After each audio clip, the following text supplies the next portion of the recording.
The gentleman from Manassas.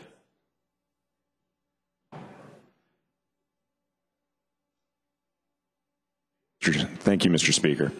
Mr. Speaker, this morning it's my distinct honor and pleasure to bring before you a man who I am privileged to represent in the Virginia House of Delegates, but more so honored, and I'm sure this entire body is honored, to recognize one of the greatest generation this country has ever seen, those who saved the world in the conflict better known as World War II.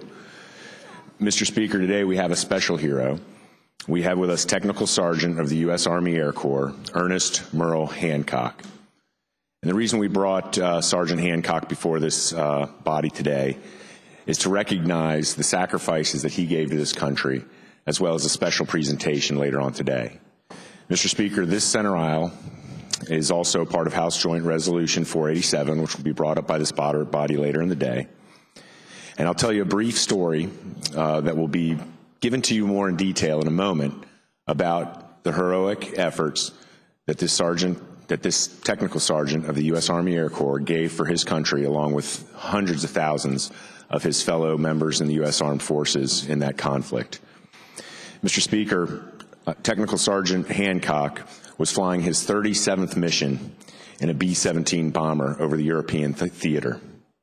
On that 37th mission, his squadron was attacked by a couple hundred German aircraft fighters that were trying to take down this bombing mission. During this mission, his aircraft was attacked by numerous of these fighters. Technical Sergeant Hancock manned the machine gun, and if I could tell the body, if you recognize in your old hobby models or seen in the movies, it's that bubble at the end of the airplane with the big, huge machine gun in it. Technical Sergeant Hancock manned that machine gun, and before his plane was taken out of the sky, was able to take down 3 enemy aircraft. Sergeant Hancock was severely burned on his hips and legs, and after having deployed out of his parachute, fell into a forest, was unconscious when he hit the forest, and woke up hanging in the trees.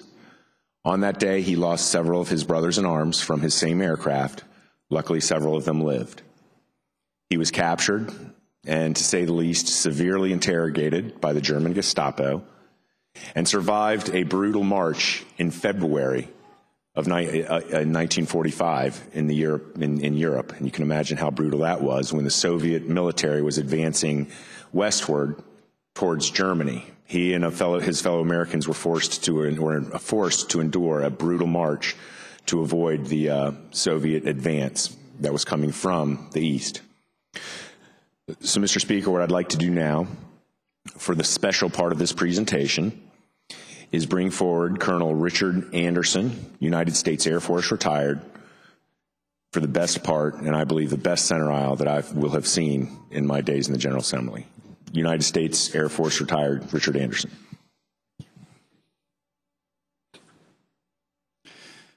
Thank you, Delegate Miller. Today is what I would call a splendid day for the Virginia House of Delegates, because today we will see the blending of two things. We will first see the time-honored tradition wherein a group of American airmen recognize one of their own for historic deeds. And it is a blend with the historic and old traditions of Mr. Jefferson's house. Delegate Miller, the gentleman from Manassas, has told you what Merle Hancock accomplished 70 years ago. But the rest of the story is this. As a result of the distinguished gallantry, think about that word for just a moment, gallantry, Merle was awarded by the President of the United States for his actions in 1944 with the Silver Star. He was never notified of the medal. The medal never made its way to him. But a good and conscientious citizen in Manassas, retired Marine Lieutenant Colonel Jerry Martin, here in the back, came to me and to Jackson Miller with news that he believed this gentleman, this American hero, had earned the Silver Star. In the order of precedence of military awards and decorations, ladies and gentlemen, dear colleagues, It is outranked only by the Air Force Cross and the Medal of Honor. And so today, 70 years later, we will recognize Technical Sergeant Hancock's singular achievements. You will see his family arrayed up here behind me. They have gathered to nest him in a cocoon of love and respect for what he has given to our nation and to our Commonwealth. You will also see Prince William delegates who at one time or another have worn the cloth of the country. We've been working on this for 6 months since this was brought to our attention. The reason you see me clothed today in a different set of clothes is because I wish to honor this great American hero.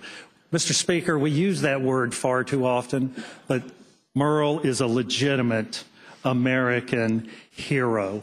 And so it is a privilege to be here today and to welcome him into this house. The Silver Star has been awarded to very few American soldiers, airmen, sailors, and Marines. Men such as General Douglas C. MacArthur, General George S. Patton are among its recipients. And so it is the most elevated of honors that a nation can bestow. And so with that, we will now move to the presentation of the Silver Star. The presiding officer who will present the medal is Major General James N. Pratt III, United States Air Force. General Pratt is the Director of Operations at the Air Combat Command Headquarters at Langley Air Force Base, Langley-Eustis Joint Base, Virginia.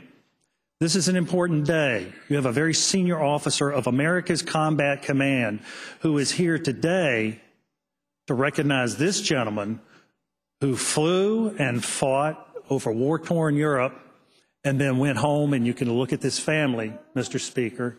He lived and he loved a wonderful life.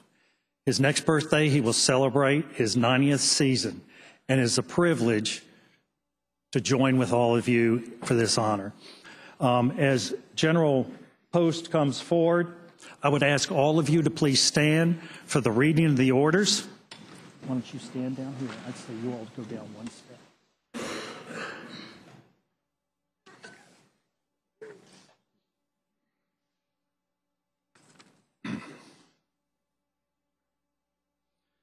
Citation to accompany presentation of the Silver Star to Technical Sergeant Ernest M. Hancock. This is to certify that the President of the United States has awarded the Silver Star to Technical Sergeant Ernest M. Hancock, 815th Bomb Squadron, 483rd Bomb Group, for gallantry in action as a gunner of a B-17 aircraft.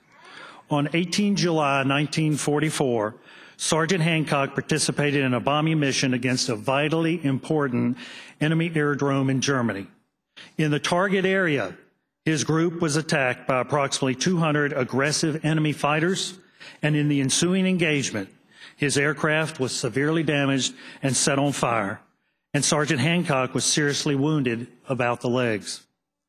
Despite intense pain, shock, and loss of blood, Sergeant Hancock gallantly remained at his guns in the heroic defense of his aircraft against the overwhelming enemy attacks. With outstanding skill, he successfully destroyed 3 of the attacking aircraft. Even when flames from the burning aircraft menaced his safety and inflicted severe burns to his legs and hips, Sergeant Hancock courageously remained at his post in the defense of his plane. Only when ordered to abandon the burning aircraft did Sergeant Hancock leave his guns and bail out.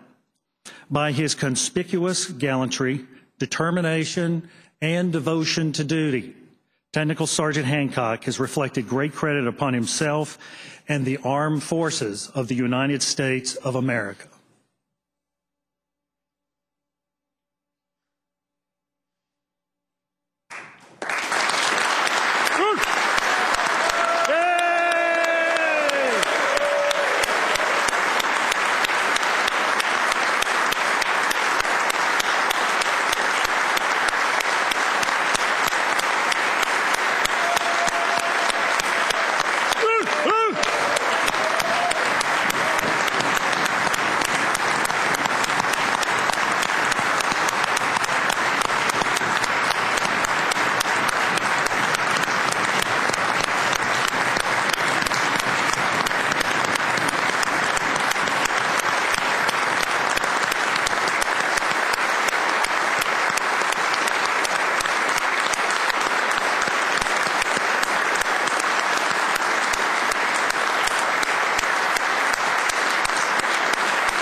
Sergeant Hancock, we are so honored to have you here with us today.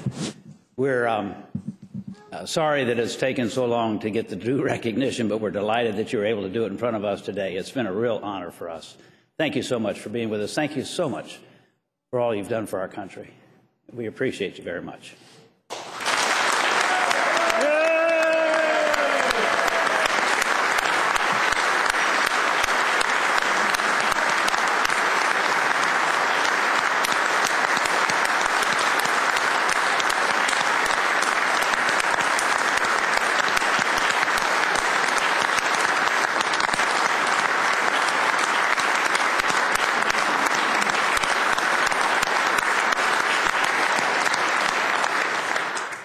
Feel proud to be an American. Yeah.